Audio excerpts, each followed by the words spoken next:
I learned storytelling directly from Korty, and I mean directly. The Thecreatbrand gave the opportunity. I also learned other things, but the focus of today's video is storytelling. So I'm going to share with you everything that I learned from Korty.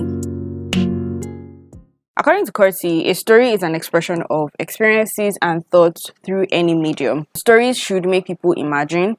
Stories should make people spark gossip, basically to spark a conversation, and stories should spark emotion and give impact. Oh my gosh, I'm really loving this hair, like how I packed it today.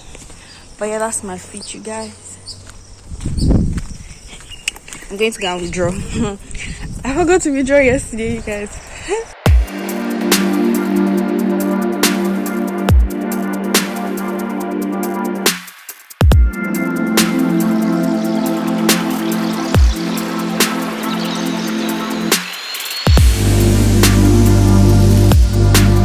When you meet someone, they spark your curiosity, ask them questions, and they give you answers. Those answers that they give you will kind of drive your actions in two ways. Either you continue to ask more questions, meaning you continue to engage with them, which will probably lead to a long-lasting relationship, or their responses are not interesting to you and then you just pull out. So that's the same way it is when people come across your content on the internet. So when they see your content, something actually sparks their curiosity at the beginning, and then further down the line, their interest increases, and then all the way at the end, their interest kind of reaches the highest, just their interest in fact, I want to watch another video. So that's your concept of what an engaging video should be, or an engaging content should be. And storytelling is actually the best tool to actually drive that engagement and that level of interest in people.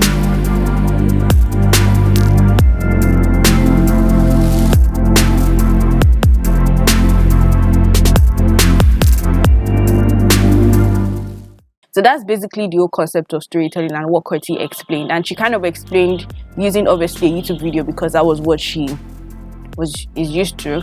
And basically you have the beginning, you have the middle, you have the end. The beginning should be on the high side in terms of curiosity, and the end should also be on the high side in terms of curiosity, so that when someone comes across your video, they are very, very curious, they want to know what's going to happen next, and then you carry them along the middle, which is obviously an undulating kind of thing. I'll use blood pressure. So your blood pressure goes up, that's your curiosity, and then obviously to start to plateau, and then something happens again and then goes up, and then at the end you take them to the highest and say, you know what, you must actually come back and watch another of my content. So that is kind of like what it should be. So at the beginning, you're looking for things that would actually engage people and hook them at the beginning and also hook them at the end. So now that we understand Korty's explanation of storytelling and storytelling in general, how do we apply storytelling to marketing, to sales, to making money, to trying to get people to buy stuff that we're advertising? So the structure of a journey story actually goes this way. You first of all kind of state yourself as a person in crisis, and then after that you explain obviously the challenges and struggles that you faced in that crisis. Obviously trying to tell them that, oh, I'm not just saying that I've experienced something that you're experiencing right now, but this is actually things that I experienced and it's actually similar to what you're experiencing right now. And then you tell them how you started to find and look for a solution. And then you will now talk about how you struggled finding that solution, because to be honest, it's actually hard to find solutions to problems.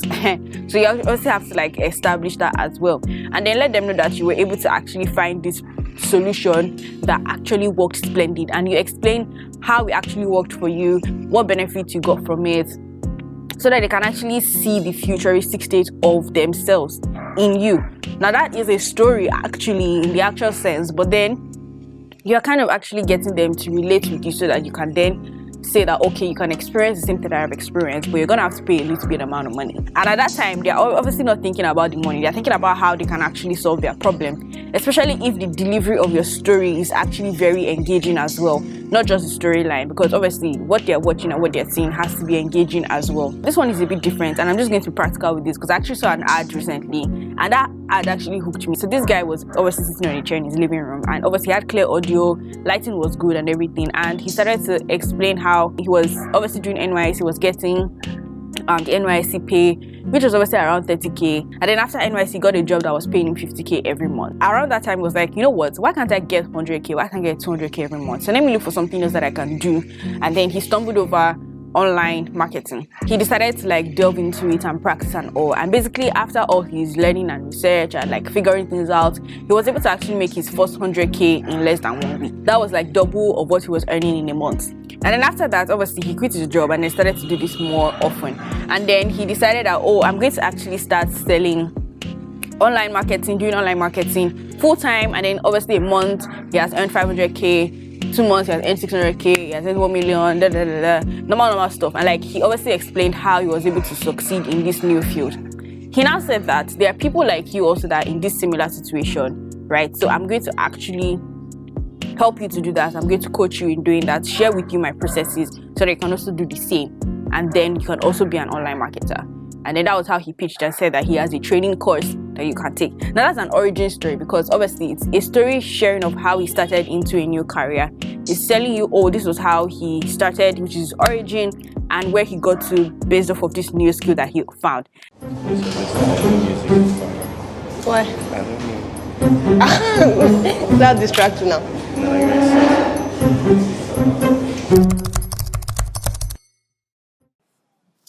Now the next one is a success story, and a success story is actually a little bit very common actually, and this one is just about sharing experiences, sharing your success experiences of not just yourself, but also your customers, your clients, people that you worked with in the past.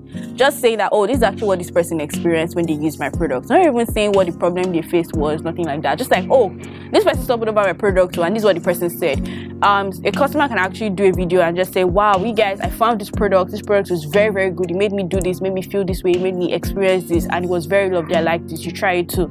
That's a success story. I just said that, oh, you guys actually found a course, so I took this course and I was able to make $1 million after like practicing what they said in the course. That's the success story. Like, I'm sharing my success. I can say, oh, I've been running a business for like 6 years now, and I haven't really been making revenue. So I just found like this training, and I took the training. I was able to make this amount in sales, stuff like that. I could also share my success and say, oh, I'm actually now this person. Maybe I succeeded in like a certificate course that I took, and now I'm a certified digital marketer, and I'm able to like apply for bigger jobs, better jobs. That's a success story, right? So like you could just share that with people, and obviously in a very, very engaging way and like in a very good way. And I'm going to kind of like read it off my book. So it says that you use something to tell the story.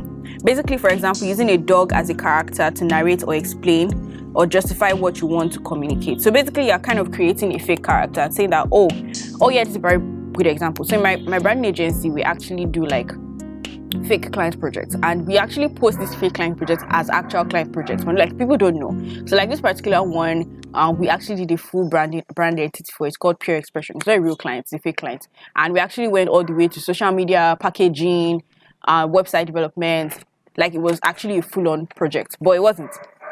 So I can actually just use that as my ad and say that, oh, this particular client, which is a skincare, she's a chemical engineering student, a formulator. She actually has a skincare brand and she wants to actually market. She wanted to, publicize her brand and make her brand look appealing to her customers. And she stumbled over us, and like we're able to do this and this for her. So what a concept story does is like teaches a lesson, or it gives a point. So you can actually use that to establish a point and say that, okay, branding is actually important for your business, and this is why. Because this particular client was able to get this result after we did branding for her Pure Expression.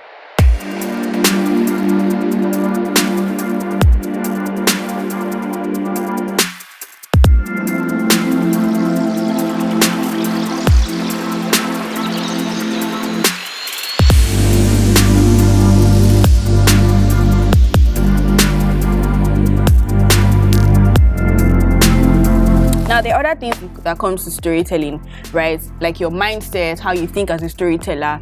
You obviously have to make sure that your creative mind, your creative thinking is activated 100%.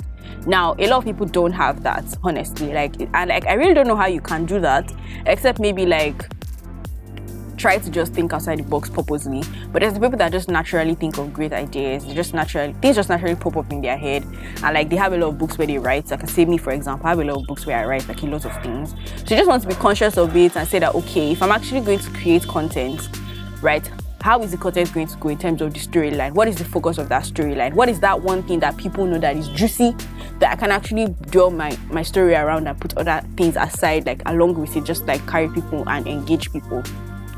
And then when you're creating your content, you have that in mind. So when you're filming, when you're writing, when you're taking pictures, wherever, you have that story in mind. Do you understand? And that will actually help you to like consistently be creative and create good stories.